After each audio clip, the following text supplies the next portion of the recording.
Sim, a gente fala disso no módulo 5 do Viver de Renda, inclusive depois que a gente chega nesse assunto, ele rouba a atenção das pessoas, porque elas veem que não há sentido em ter todo o patrimônio, ou a maior parte do patrimônio aqui num país emergente de moeda fraca. Só que cabe um disclaimer, que é o seguinte: quando a gente fala em investir em dólar, a pessoa que é mais leiga, ela pensa que é simplesmente comprar dólar. Não é isso. É você abrir uma conta numa corretora no exterior e comprar ativos dolarizados, empresas, imóveis, títulos públicos. Aqui, Boloninha, consigo viver de renda ganhando um salário mínimo em 3 anos? Sim, tratamos disso no módulo 8 do meu curso, quando falamos de milagres. Não dá, né, gente? Você tem que concentrar e ganhar mais, pô. Não tem milagre. Você vai ter que investir durante muito tempo, focar em ganhar mais. Aí um dia... A gente concluiu esse processo de transferência de ontem para hoje. Ele entrou no hospital da Rede Dora aqui no Rio às 2 da manhã. Então tá lá, tá sendo medicado, tá sendo assistido, né? Estão avaliando os próximos passos. E novamente a gente agradece pelos votos de recuperação, gente. Muito obrigado.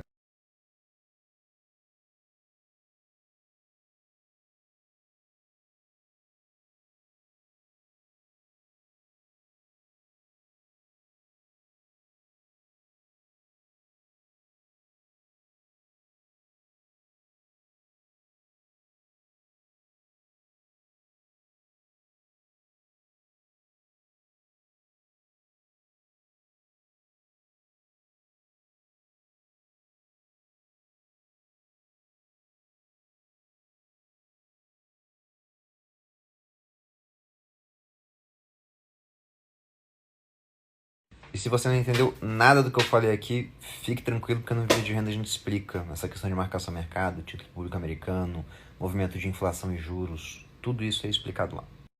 É maravilhoso você escrever num papel que saúde é um direito e achar que isso resolve as coisas, mas não resolve, porque saúde é muito caro. O quanto se gasta em bons equipamentos, na formação de um bom médico, de uma boa equipe, é muito, muito caro em termos de tempo, de recursos. É até uma questão pela qual os liberais clássicos, eles não falam que saúde é um direito. Para o liberal, o direito é aquilo que é negativo e erga omnes. Ou seja, negativo é que para ser respeitado você não tem que fazer nada. Basta não atentar contra o meu direito. E erga omnes é que pode ser cobrado de todos os homens. Então, por exemplo, né, vida, liberdade e propriedade são os direitos naturais para o liberal. Como é que você respeita o meu direito à vida? Basta não atentar contra ela. Você não é obrigado a salvar a minha vida. Porque aí eu estaria tentando contra o direito seu, que é o seu direito de liberdade. Como é que você respeita a minha liberdade? Basta não me obrigar a fazer nada, não me tornar o seu escravo. Como é que você respeita o meu direito à propriedade? Basta não invadir aquilo que é meu, que eu uso, delimito e defendo. Assim você respeita o meu direito à propriedade. Só que na nossa Constituição, eles colocaram saúde como um direito positivo. Significa que se uma pessoa ela tem um problema de saúde, o Estado fala, não, você tem direito à saúde. Então, para isso, ele criou hospitais, ele contrata médicos, enfermeiros, compra equipamento, remédios. Só que tudo isso tem um custo. E não é um custo baixo, né? Imagina o tanto de recursos empregados na formação de um médico. Né? 6 anos de faculdade, depois residência, depois curso de especialização. Enfermeiros também, né? Vão ter uma formação complexa, equipamento, desenvolvimento de novas tecnologias. Então, tudo isso é muito caro, pô. Como é que ele vai pagar por esse custo? Não é com boas intenções e sorriso, precisa de dinheiro. E para ter esse dinheiro, ele tem que tributar as pessoas. E quando ele tributa as pessoas cobrando um imposto, que como o próprio nome já diz, é imposto, é obrigatório, você invade aquele direito natural e negativo à propriedade, né? Porque o cara não concordou com aquele tipo de cobrança. E você pensa, não, mas vai cobrar, vai dar uma saúde boa. Mas na prática não é isso que acontece. Por quê? Bom, primeiro pela questão do ser humano, do estímulo, de como que a gente usa o dinheiro. Milton Friedman, economista da Escola de Chicago, já dizia que nós temos 4 maneiras de gastar o dinheiro, basicamente, né? Uma pessoa gastando o seu próprio dinheiro com ela mesma, e aí ela se preocupa tanto com o custo das coisas quanto com o potencial benefício, ela faz um equilíbrio disso. Uma pessoa gastando o dinheiro dela com os outros, ela se preocupa mais com o custo, afinal o dinheiro é dela, do que com o benefício, não é ela que vai usar. Uma pessoa gastando o dinheiro dos outros com ela, no caso ela se preocupa menos com o custo, o dinheiro não é dela, e mais com o benefício, ela que vai usar. E nós temos a última opção, que é uma pessoa gastando o dinheiro dos outros para os outros. Ela tende a se preocupar menos tanto com custo quanto com benefício. E aí você pega, no caso, os políticos gastando o nosso dinheiro, é dinheiro dos outros gasto com os outros. Então se preocupam muito pouco tanto com custo quanto com benefício. Nesse caso, nós temos o SUS, que o pessoal fala que é gratuito, mas todos nós pagamos através de impostos. E quando você vai ver o benefício para a população, muita gente que depende do SUS acaba ficando na mão. Não todos, ele atende algumas pessoas. Em alguns locais funciona melhor do que outros. Mas se fosse tão bom assim, plano de saúde não era uma grande aspiração do brasileiro. Um dos principais desejos daquela pessoa que começa a ganhar um pouco mais. E um desejo genuíno, né? Porque é muito melhor você ter um plano de saúde do que ficar na mão de saúde dada pelo governo. Agora, para os políticos, como é que funciona? Eles usam o SUS? Não, a opção deles é a 3, no caso. São pessoas gastando o dinheiro dos outros com elas mesmas. Então, eles não se preocupam com o custo, eles só querem saber do benefício.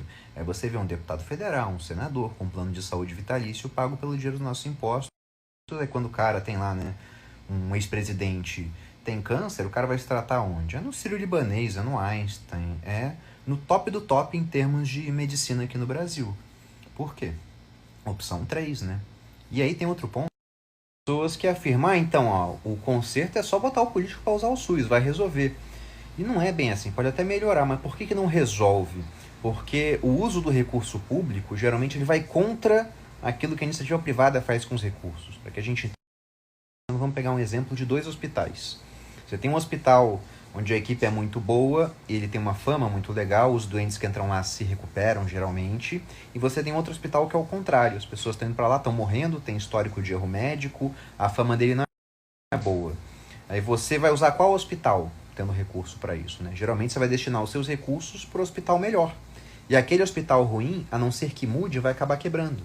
Então perceba que a iniciativa privada, ela aloca recursos naqueles que são mais eficientes. Agora, se ambos os hospitais são públicos, o hospital ruim sempre vai poder falar, se desse mais recurso a gente melhoraria. Só que você ficar jogando muito recurso para alguém que não sabe gerir, que não vai fazer um bom trabalho, isso não resolve. Exemplo da saúde, né? Vou terminar aqui porque senão dá para falar disso o dia inteiro. O pessoal fala, tá, mas e o cara que não pode nem pagar pelo hospital ruim, como é que ele vai fazer? Só que a questão que as pessoas não entendem é que o cara que não pode pagar pelo hospital ruim no Brasil, ele já está pagando pelo hospital ruim através de impostos. Porque o feijão que você come tem impostos, o arroz que você come tem impostos, o combustível do ônibus que você pega, né? Nem se você não tiver um carro ou uma moto, já tem imposto, a sua conta de luz tem imposto, sua conta de água tem imposto.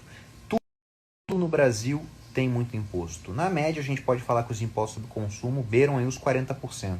Se você ganhar menos de 2 salários mínimos hoje, um pouquinho menos, já paga 7,5% de imposto de renda. Fora a inflação, que é um imposto escondido que pega dinheiro de todo mundo, prejudicando principalmente o mais pobre. Então você já está pagando essa conta, entendeu? Não é como se a gente estivesse falando, mas como é que ele vai pagar? Ele já paga. O pobre no Brasil paga muito imposto e tem um acesso a um serviço que não é condizente com o que ele paga. E vocês devem estar esperando, tá, mas qual é a solução então? E eu falei lá no primeiro story, saúde é caro. Não tem uma solução imediata. Isso de quero a solução hoje, quero para já, é a receita para o desastre. O que vai acontecer é que no futuro, possivelmente, a saúde vai ficar mais barata devido à evolução tecnológica.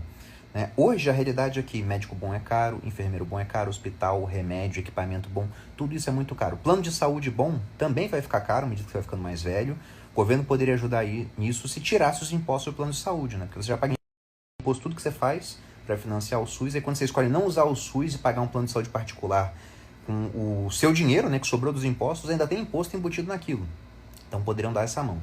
Mas a realidade é que não há uma solução hoje. Você tem que se preparar para saber que saúde é caro, vai custar caro, você tem que separar recursos para isso na medida do possível. Sei que não é a realidade de todo mundo, mas podendo, faça isso. Porque depender de saúde pública, muitas vezes, infelizmente, é ficar na mão. Pode ser a diferença entre viver ou morrer.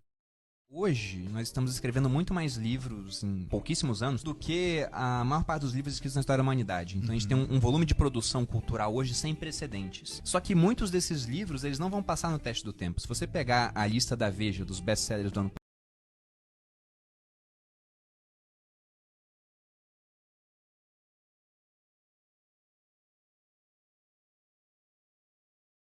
É maravilhoso você escrever num papel que saúde é um direito e achar que isso resolve as coisas, mas não resolve, porque saúde é muito caro. O quanto se gasta em bons equipamentos, na formação de um bom médico, de uma boa equipe, é muito, muito caro em termos de tempo, de recursos.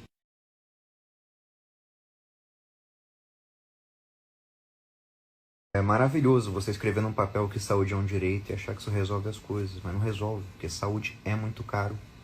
O quanto se gasta em bons equipamentos, na formação de um bom médico, de uma boa equipe, é muito, muito caro em termos de tempo, de recursos. É maravilhoso você escrever num papel que saúde é um direito e achar que isso resolve as coisas, mas não resolve, porque saúde é muito caro. O quanto se gasta em bons equipamentos, na formação de um bom médico, de uma boa equipe, é muito, muito caro em termos de tempo, de recursos.